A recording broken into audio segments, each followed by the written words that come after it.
সবাইকে স্বাগত জানাচ্ছি বিডি ভিউজে। আপনাদের সাথে আছি আমি সুস্মিতা দাস। বাংলাদেশের রাজনৈতিক ইতিহাসে বিজয় দিবস কেবল একটি রাষ্ট্রীয় স্মরণোৎসব নয়, এটি বরাবরই ক্ষমতা, আদর্শ, বয়ান ও জনমতের প্রতিযোগিতার একটি বড় মঞ্চ। 2025 সালের বিজয় দিবস সেই চিরাচরিত ধারাকে শুধু পুনরুৎপাদন করেনি, বরং নতুন মাত্রায়, নতুন বাস্তবতা এবং নতুন রাজনৈতিক সমীকরণে হাজির করেছে। এই বছর বিজয় দিবসে জামায়াতে ইসলামীর দেশব্যাপী ব্যাপক উপস্থিতি, বিশেষ করে ঢাকা, রাজশাহী, চট্টগ্রাম সহ কয়েকটি বিভাগে লক্ষাধিক মানুষের সমাগম রাজনৈতিক পর্যবেক্ষকদের শুধু বিস্মিতই করেনি, বরং দীর্ঘদিনের রাজনৈতিক হিসেব নিকেশকে নতুন করে ভাবতে বাধ্য করেছে। দীর্ঘ সময় ধরে যাকে প্রান্তিক রাজনৈতিকভাবে কোণঠাসা কিংবা জনবিচ্ছিন্ন বলে চিহ্নিত করা হচ্ছিল, সেই জামায়াতের বিজয় দিবসের আয়োজন সামাজিক যোগাযোগ মাধ্যম থেকে শুরু করে মাঠের রাজনীতি পর্যন্ত এক ধরনের দৃশ্যমান আধিপত্য তৈরি করেছে। এই প্রেক্ষাপটে বিএনপি ও ছাত্রদলের প্রতিক্রিয়া, তাদের ৭১ কেন্দ্রিক আক্রমণাত্মক অবস্থান এবং তার ফলে নতুন করে ঘৃণার রাজনীতির প্রাতিষ্ঠানিক প্রত্যাবর্তন, সব মিলিয়ে বাংলাদেশের রাজনীতিতে এক গভীর রূপান্তরের ইঙ্গিত দিচ্ছে। বিজয় দিবসের রাজনীতির সমীকরণ জানাচ্ছেন ওয়াহিদ ফারুকী।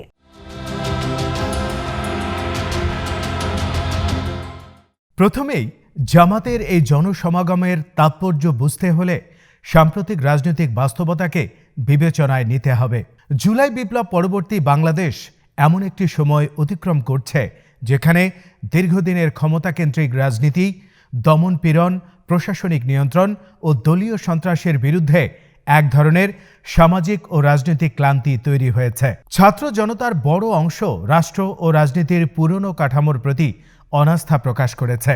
এই শূন্যতার ভেতরেই জামাত নিজেদেরকে একটি বিকল্প নৈতিক শক্তি, সংগঠিত সামাজিক শক্তি এবং শৃঙ্খলা ভিত্তিক রাজনৈতিক প্ল্যাটফর্ম হিসেবে হাজির করতে সক্ষম হয়েছে।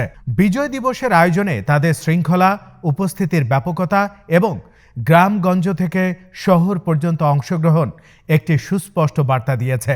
জামাত আর কেবল একটি অতীত নির্ভর বিতর্কিত দল নয়, বরং বর্তমান রাজনৈতিক বাস্তবতায় সক্রিয় ও প্রভাবশালী এক শক্তি।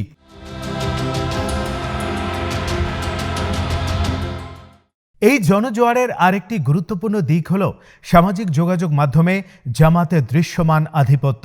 বিজয় দিবস উপলক্ষে তাদের আয়োজন, ব্যানার, স্লোগান, জনসমাগমের ছবি ও ভিডিও ফেসবুক, ইউটিউব ও অন্যান্য প্ল্যাটফর্মে ব্যাপকভাবে ছড়িয়ে পড়ে।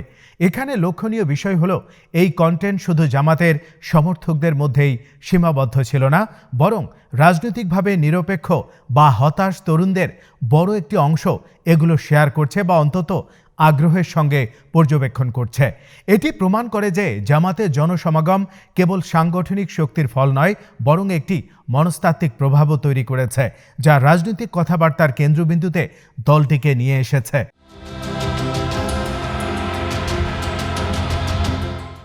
এর বিপরীতে বিএনপির অবস্থান ছিল স্পষ্টভাবে প্রতিক্রিয়াশীল। বিজয় দিবসের দিনেও বিএনপি নেতৃত্ব, বিশেষ করে মির্জা ফখরুল ইসলাম আলমগীর, জামায়াতের ৭১-এর ভূমিকা নিয়ে তীব্র সমালোচনা করেন। এই সমালোচনার ভাষা ও ভঙ্গি অনেকের চোখে আওয়ামী লীগের দীর্ঘদিনের রাজনৈতিক বয়ানের সঙ্গে অস্বাভাবিকভাবে সামঞ্জস্যপূর্ণ মনে হয়েছে। আওয়ামী ভাষায় কামান দাগানো মন্তব্যটি এখানেই তাৎপর্যপূর্ণ হয়ে ওঠে, কারণ বিএনপি ঐতিহাসিকভাবে নিজেদেরকে আওয়ামী লীগের বিকল্প শক্তি হিসেবে উপস্থাপন করলেও এই মুহূর্তে জামায়াতকে মোকাবেলায় গিয়ে তারা সেই পুরনো ৭১ কেন্দ্রিক বয়ানকেই আশ্রয় নিচ্ছে, যা আওয়ামী লীগ দীর্ঘদিন ধরে ব্যবহার করে এসেছে।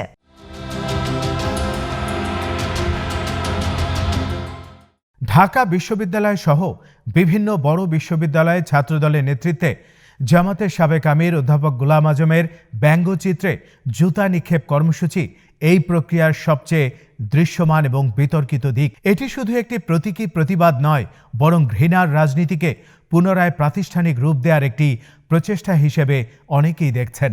ছাত্র রাজনীতিতে এই ধরনের কর্মসূচি নতুন নয়, কিন্তু জুলাই বিপ্লব পরবর্তী সময়ে যখন ছাত্র সমাজ একটি ভিন্ন ধরনের রাজনীতি প্রত্যাশা করছিল, তখন এমন কর্মসূচি অনেকের কাছে পুরনো রাজনৈতিক সংস্কৃতির পুনরাবৃত্তি বলেই প্রতীয়মান হয়েছে। এর মাধ্যমে ছাত্রদল কার্যত সেই একই মেরুকরণকে ফিরিয়ে আনছে, যেখানে রাজনৈতিক প্রতিপক্ষকে যুক্তিতর্ক বা নীতিগত বিতর্কের মাধ্যমে নয়, বরং প্রতীকী অবমাননা ও শত্রুতা দিয়ে মোকাবেলা করা হয়।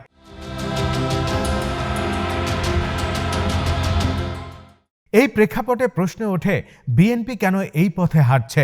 রাজনৈতিক বিশ্লেষকদের একটি বড় অংশ মনে করেন, জামাতকে রাজনৈতিকভাবে মোকাবেলার ক্ষেত্রে বিএনপি গভীর সংকটে ভুগছে। সাংগঠনিক দুর্বলতা, দলীয় নেতাকর্মীদের উপর নিয়ন্ত্রণহীনতা, দখলবাজি ও চাঁদাবাজির অভিযোগ এবং একটি সুসংহত রাজনৈতিক ন্যারেটিভের অভাব বিএনপিকে ক্রমশ কোণঠাসা করে তুলছে।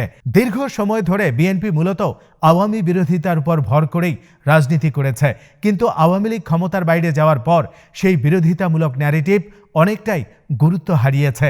এই শূন্যতায় বিএনপি নতুন কোনো ইতিবাচক রাজনৈতিক এজেন্ডা দাঁড় করাতে সম্পূর্ণ ব্যর্থ হয়েছে।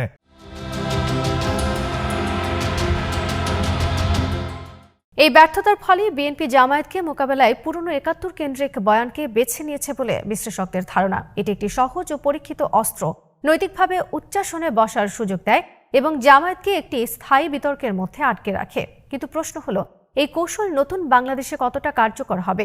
জুলাই বিপ্লব পরবর্তী ছাত্র জনতার মনোভাব বিশ্লেষণ করলে দেখা যায়, একটি বড় অংশ অতীতের রাজনৈতিক প্রতীক ও বিভাজনের বাইরে গিয়ে বর্তমান ও ভবিষ্যৎমুখী রাজনীতি দেখতে চায়। তাদের কাছে কর্মসংস্থান, দুর্নীতিমুক্ত প্রশাসন, ন্যায় বিচার এবং সামাজিক নিরাপত্তা বেশি গুরুত্বপূর্ণ হয়ে উঠছে। এই প্রজন্মের কাছে ৭১-এর ইতিহাস গুরুত্বপূর্ণ হলেও সেটিকে রাজনৈতিক অস্ত্র হিসেবে ব্যবহারের প্রবণতা ক্রমশ প্রশ্নবিদ্ধ হচ্ছে।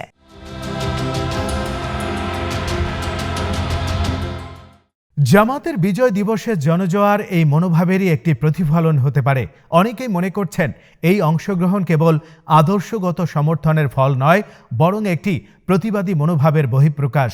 যারা দীর্ঘদিন ধরে ক্ষমতাসীন ও প্রধান বিরোধী দল উভয় রাজনীতিতে হতাশ, তারা একটি বিকল্প শক্তির উত্থান দেখতে চায়। জামাত সেই শূন্যতা পূরণ করছে, অন্তত আপাতদৃষ্টিতে। সংগঠনের শৃঙ্খলা, সামাজিক কর্মকাণ্ড এবং ধর্মীয় পরিচয়ের সঙ্গে রাজনীতির সংযোগ অনেক মানুষের কাছে একটি পরিচিত ও নিরাপদ কাঠামো হিসেবে ধরা দিচ্ছে।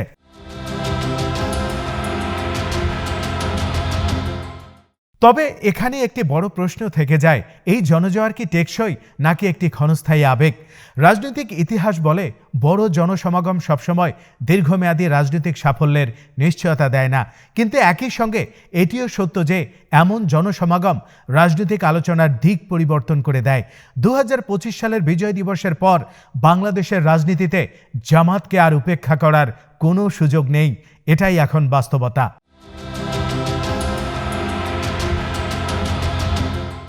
বিএনপির ভারতমুখী অবস্থানের অভিযোগও এই প্রেক্ষাপটে গুরুত্বপূর্ণ।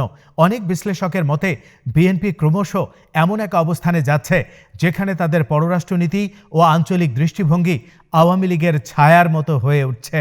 ভারতের সঙ্গে সম্পর্কের প্রশ্নে বিএনপি যে ভাষা এবং অবস্থান নিচ্ছে তা দলের ঐতিহ্যগত জাতীয়তাবাদী বয়ানের সঙ্গে পুরোপুরি সামঞ্জস্য নয় বলেও সমালোচনা হচ্ছে। এই অবস্থান জামাতের সমর্থকদের মধ্যে বিএনপির প্রতি আস্থাহীনতা আরও বাড়িয়ে তুলছে।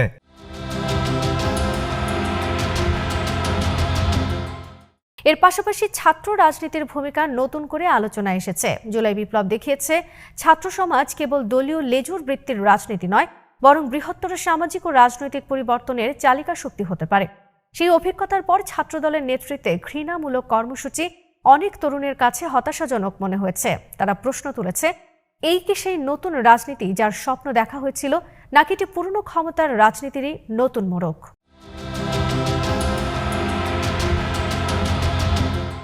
এই প্রশ্নগুলোর মধ্যেই জামাতের উত্থান এবং বাংলাদেশের রাজনৈতিক সমীকরণকে নতুনভাবে সাজাচ্ছে।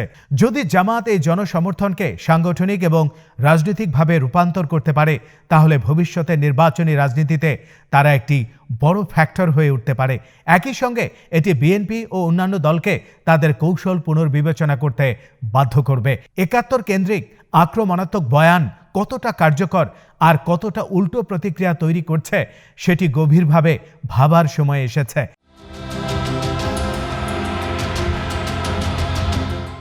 সবচেয়ে গুরুত্বপূর্ণ বিষয় হলো, নতুন বাংলাদেশে সন্ত্রাস ও পেশি শক্তি নির্ভর রাজনীতির উপর ভর করে আর ছাত্র জনতার মনোভাব নিয়ন্ত্রণ করা সম্ভব হবে না। এটাই উপলব্ধি। জুলাই বিপ্লবের পর মানুষ দেখেছে সংগঠিত ও স্বতঃস্ফূর্ত জনশক্তি কিভাবে ক্ষমতার কাঠামোকে চ্যালেঞ্জ করতে পারে। এই অভিজ্ঞতা রাজনৈতিক সচেতনতার একটি নতুন স্তর তৈরি করেছে। এই স্তরে পৌঁছানো মানুষ কেবল ভয় বা পুরনো বিভাজনের রাজনীতিতে আর সহজে ফিরে যাবে না।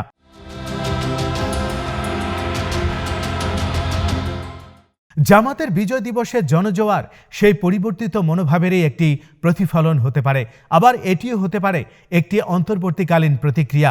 কিন্তু যে দিক থেকেই যাক, এটি নিশ্চিত যে 2025 সালের বিজয় দিবস বাংলাদেশের রাজনীতিতে একটি টার্নিং পয়েন্ট হিসেবে স্মরণীয় হয়ে থাকবে।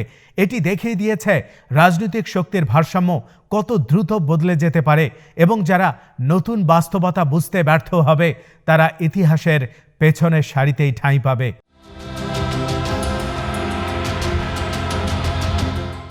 সামনে যে প্রশ্নগুলো দাঁড়িয়ে আছে সেগুলো সহজ নয়। জামায়াত কি এই জনসমর্থনকে একটি অন্তর্ভুক্তিমূলক গণতান্ত্রিক রাজনৈতিক প্রকল্পে রূপ দিতে পারবে?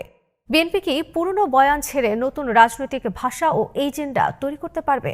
ছাত্র রাজনীতি কি ঘৃণার রাজনীতি থেকে বেরিয়ে এসে নতুন সামাজিক চুক্তির দিকে এগোবে?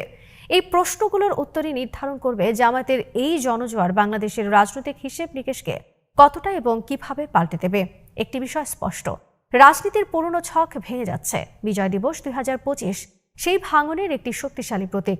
এই প্রতীকের ভেতরেই লুকিয়ে আছে বাংলাদেশের আগামী দিনের রাজনীতির সম্ভাবনা, সংকট ও সংঘাতের গল্প। আজ এখানেই শেষ করছি। সবাই ভালো থাকুন, সুস্থ থাকুন আর দেখতে থাকুন বিডি ভিউজ। চ্যানেলটি ভালো লাগলে সাবস্ক্রাইব করুন। সংযুক্ত থাকুন আমাদের ফেসবুক পেজে।